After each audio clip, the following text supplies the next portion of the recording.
এরকম একটা অস্থির সময়ে একটা সরকার গঠিত হয়েছে।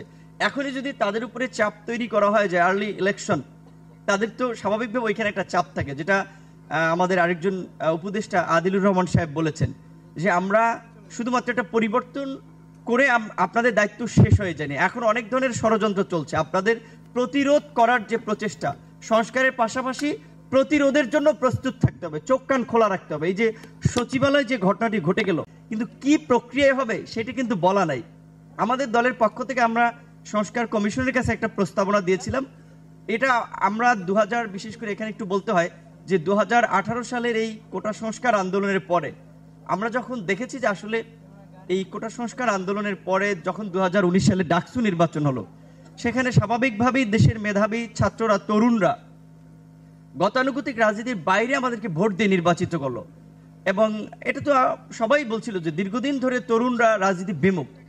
আমরা যখন ওই জায়গাটাতে সমর্থন পাচ্ছিলাম, তখন আমাদের কাছে মনে হয়েছে যে বিকল্প রাজনীতির প্রতি তরুণদের একটা আগ্রহ আছে, যার ফলে আমরা একটা দল করলাম। র্যাব আজকে বিলুপ্তির কথা ধরেন বিএনপির পক্ষ থেকে দাবি জানানো হয়েছে, কিন্তু বিএনপি তো ক্ষমতায় থেকে এই র্যাবটা গঠন করেছিল। তখন কিন্তু আওয়ামী লীগ এটা নিয়ে আবার বলেছিল যে র্যাব বিরোধী দল নির্মূলে ব্যবহার করাচ্ছে, তখন বিএনপি সেটা কর্ণপাত করে নাই।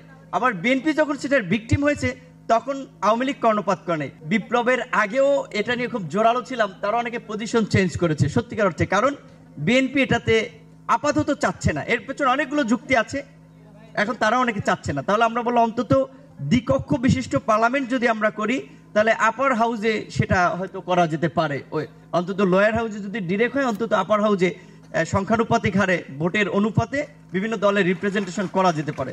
সেটা জানি না কতটুকু হবে কি হবে না।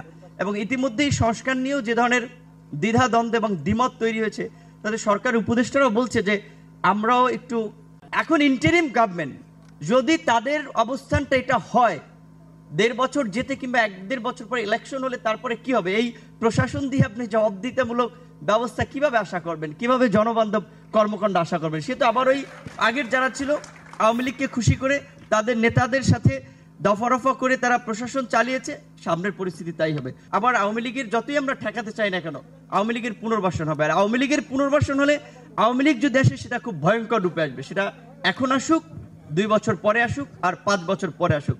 তাই আমি সকলকে অনুরোধ করব, নির্বাচনের চ্যাপ্টারটা আমরা আলাপ আলোচনার মধ্যে দিয়ে একটা টেবিলে রাখি। এটা নিয়ে পাবলিকলি খুব বিতর্ক বা পাবলিকলি নিয়ে না আসি যে আবার আন্দোলনই করা লাগবে ভোটের জন্য, নির্বাচনের